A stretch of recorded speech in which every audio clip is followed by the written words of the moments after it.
ओम नमः शिवाय। दोस्तों, महाकाल की कृपा आप सबके ऊपर बरसती रहे, इसी कामना के साथ आज का जो वीडियो है वो मैं शुरू कर रही हूँ। दोस्तों, इस चैनल पर आपको मिलेंगे पूजा पाठ, व्रत, त्योहार से संबंधित सारी जानकारी। तो अगर आप लोग पूजा पाठ से जुड़ना चाहते हैं तो इस चैनल को सब्सक्राइब जरूर कर लीजिए। दोस्तों, आज के वीडियो में मैं हरतालिका तीज की संपूर्ण जानकारी जो है वो देने वाली हूँ। इस वीडियो में बहुत सारी बहनें जो पहली बार इस व्रत को उठा रही हैं, नए तरीके से करना चाहती हैं, उनको कौन कौन सी बातों का ध्यान जो है वो रखना चाहिए। तो चलिए शुरू करते हैं आज का वीडियो और सारी चीज़ें जो है वो मैं आज आपको डिटेल में बता देती हूँ। सबसे पहली बात, इस साल व्रत जो है वो उठाना चाहिए या नहीं उठाना चाहिए, क्योंकि बहुत सारी बहनों के ऐसे भी प्रश्न होते हैं कि जब मनमास, खरमास या अधिक मास लगता है उस साल जो व्रत है वो नहीं उठाए जाते हैं। तो देखिए, बहुत सारे लोगों की ऐसी मान्यता है कि पूरे साल व्रत नहीं उठाने चाहिए, तो ऐसा बिल्कुल भी नहीं है। जिस महीने में मनमास, अधिक मास या खरमास जो है वो पड़ता है, उस महीने में व्रत उठाना वर्जित माना जाता है। उस महीने में कोई भी नया व्रत नहीं उठाया जाता है, कोई भी व्रत का उद्यापन नहीं किया जाता है, कुछ जो है नए कार्य नहीं शुरू किए जाते हैं। लेकिन जब अधिक मास समाप्त हो जाता है, उसके पहले और उसके बाद, मतलब जैसे अभी अधिक मास जो है वो समाप्त हो चुका है, तो अभी पूरे साल जो भी व्रत आप उठाना चाहते हैं वो उठा सकते हैं। ऐसा नहीं है कि नहीं उठा सकते हैं। अब इस साल जैसे हरतालिका तीज पड़ रही है, तो इस साल व्रत करें कि ना करें, नए सिरे से व्रत उठाएं या ना उठाएं। जो बहनें जिनकी इसी वर्ष शादी हुई है तो उनको ये व्रत करना चाहिए कि नहीं करना चाहिए, तो बिल्कुल आप नए सिरे से इस व्रत को उठा सकती हैं। पूरी विधिवत तरीके से पूजा और व्रत जो है वो कर सकती हैं, कोई दिक्कत नहीं है। दूसरा जो सवाल होता है वो ये होता है कि जब व्रत करते हैं तो व्रत जो है वो हमें कहाँ से उठाना चाहिए। तो देखिए, आप इस व्रत को मायके से भी उठा सकती हैं, ससुराल से भी उठा सकती हैं। बहुत सारी बहनें हैं जो परदेश में रहती हैं, ना मायके में है ना ससुराल में है, तो जहाँ भी आप अपने पति के साथ हैं, जिस भी प्रदेश में हैं, वहाँ भी आप इस व्रत को पूरी विधिवत तरीके से कर सकती हैं, इसमें भी कोई दिक्कत नहीं है। अब होता क्या है कि बहुत सारे घरों की ऐसी मान्यता है कि जब हरतालिका तीज व्रत किया जाता है तो अगर लड़की मायके में होती है तो ससुराल से सामान जाता है, और अगर ससुराल में होती है तो मायके से सामान जाता है। बहुत घरों का ऐसा विधान है, और बहुत लोगों के घर की ऐसी परंपरा है कि जो लड़की है वो ससुराल से इस व्रत को उठाती है और उनके मायके से सारा सामान जो है वो आता है, या बहुत सारे लोग ससुराल से उठाते हैं। आप जहाँ भी इस व्रत को उठा रही हैं उठा सकती हैं। सामान की अगर बात रह गई तो बहुत सारे लोगों के घर की परंपरा है कि वो सामान दे पाते हैं या दे सकते हैं, उनका बजट है। बहुत सारे घर जिनके बजट है ही नहीं, जो व्रत नहीं दे सकते हैं, मतलब जो पूजा की सामग्री है वो नहीं दे सकती हैं, ऐसी बहनें आप अपने पास के जो पैसे हैं, पति के पास के, वो भी पैसे ले सकती हैं, मायके के पैसे ले सकती हैं, या आप बहुत सारी बहनें हैं जो खुद काम करती हैं तो अपने भी पैसे ले सकती हैं। मतलब जिस भी प्रकार से आप इस व्रत को करना चाहें, चाहे तो मायके के पैसों से जो चीज़ें हैं वो खरीद सकती हैं, ससुराल के पैसों से, पति के पैसों से, या स्वयं के पैसों से, जो भी आपके लिए आसान हो उस तरीके से आप पूजा की सामग्री, साड़ी वगैरह, श्रृंगार की चीज़ें, मिठाई, फल इत्यादि जो है वो खरीद सकते हैं, जैसे आपका बजट है या जैसे आपके घर की परंपरा है। अगर कोई देने वाला नहीं है, आप परदेश में हैं, तो आप अपने पति के पैसों से भी सारी चीज़ें खरीद के पूरी विधिवत तरीके से आप इस पूजा को, इस व्रत को कर सकती हैं, इसमें भी कोई दिक्कत जो है वो नहीं है। सबसे बड़ी बात, इस व्रत को अगर आप पहली बार उठा रही हैं, क्योंकि जो तीजा का व्रत है वो हमारे यहाँ सबसे कठिन माना जाता है। जैसे करवा चौथ का व्रत होता है तो उसमें हम रात में पानी पी लेते हैं, लेकिन हरतालिका तीज में अगले दिन, मतलब पूरे 24 घंटे निराजली, निराहार व्रत किया जाता है। इसमें कोई भी पानी इत्यादि जो है वो नहीं पिया जाता है। तो ऐसे जो भी बहनें इस वर्ष व्रत कर रही हैं या करने के बारे में सोच रही हैं, नया व्रत जो है वो उठा रही हैं, तो आपके शरीर के सामर्थ्य के अनुसार ही कीजिए। अगर आप इस व्रत को कर सकती हैं तो ही आप व्रत को उठाइए, क्योंकि व्रत का संकल्प ले लिया, एक साल किया, एक साल नहीं किया, तो इससे दोष लगता है। अगर आप पूरी विधिवत तरीके से ये जो व्रत है वो कर सकती हैं तो ही आप इस व्रत को उठाइए, अन्यथा इस व्रत को मत उठाइए। अगर नहीं कर सकती हैं तो बिल्कुल मत उठाइए, क्योंकि व्रत का जब हम संकल्प ले लेते हैं, व्रत की शुरुआत कर देते हैं और फिर कभी किया, कभी भूल गए, कभी नहीं किया, या कभी हम कर ही नहीं पा रहे हैं, ऐसी स्थिति में व्रत नहीं छोड़ना चाहिए। तो ये सारी चीज़ें जो है वो आपको सोच समझ लेनी चाहिए।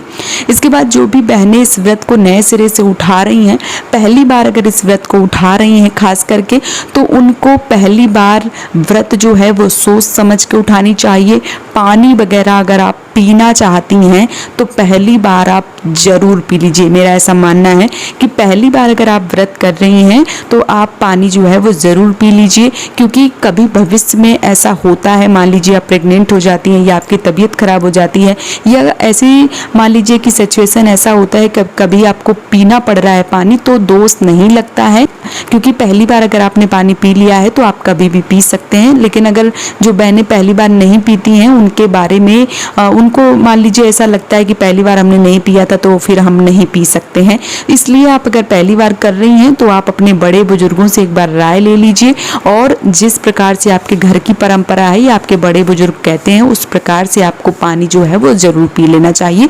क्योंकि हमारे यहाँ ऐसा है कि पहली बार अगर इस व्रत को, चाहे करवा चौथ हो या हरतालिका तीज या कोई भी व्रत पहली बार कर रहे हैं, तो पानी जो है वो ज़रूर पी लेना चाहिए, क्योंकि भविष्य में अगर कभी ऐसा जो सिचुएशन आता है तो फिर आप पानी पी सकते हैं। ये चीज़ें आपको ज़रूर ध्यान देनी चाहिए। बहुत बार क्या होता है कि बहनों के मन में ये प्रश्न आता है कि मान लीजिए पहले पिछली साल जो है वो शादी हो चुकी है और वो पिछली बार कई कारण बस व्रत नहीं कर पाई थी, तो क्या इस साल नया व्रत उठा सकती हैं?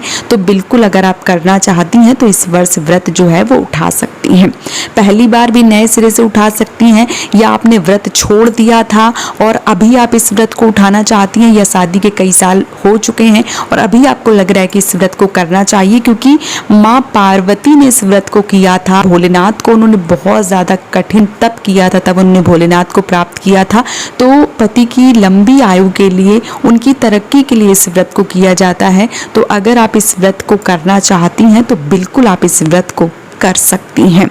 बहुत सारी बहनें जो प्रदेश में रह रही हैं, ऐसी बहनें सोचती हैं कि जिस दिन व्रत होता है उस दिन प्रसाद वगैरह क्योंकि भाई कुछ खाया पिया नहीं जाता है तो हाथ पैर नहीं चलते हैं, तो बहुत सारी बहनों को ऐसा भी लगता है कि जो प्रसाद वगैरह है वो एक दिन हम पहले बना लें। तो बिल्कुल आप प्रसाद वगैरह जो है वो पहले, एक दिन पहले भी बना सकती हैं, लेकिन आप याद रखें कि किसी अच्छी जगह पे, शुद्ध जगह पे, जहाँ पे मान लीजिए कि वो अशुद्धि की स्थिति में ना हो, उस प्रकार से आपको किसी भी डब्बे में, किसी बॉक्स में अच्छे से भर के प्रसाद रखना चाहिए।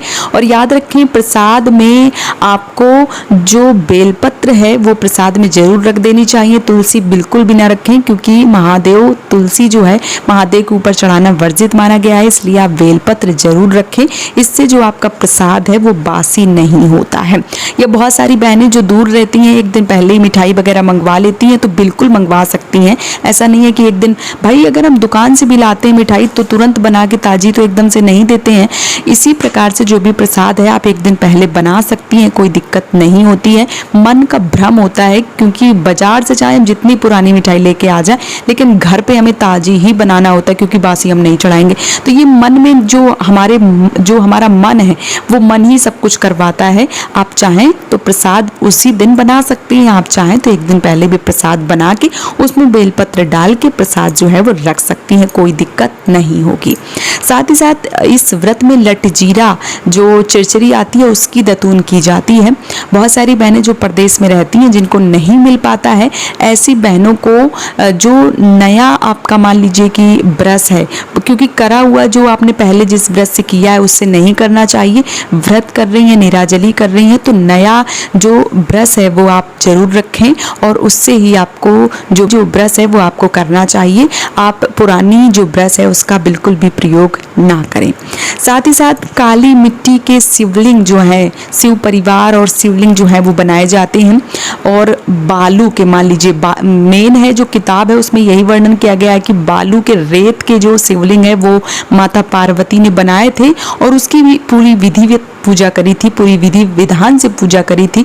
और जो बेलपत्र हैं, बेलपत्र से ही माता पार्वती ने कई दिनों तक तप है वो किया था, तब जाके महादेव जो हैं वो उनको प्राप्त हुए थे।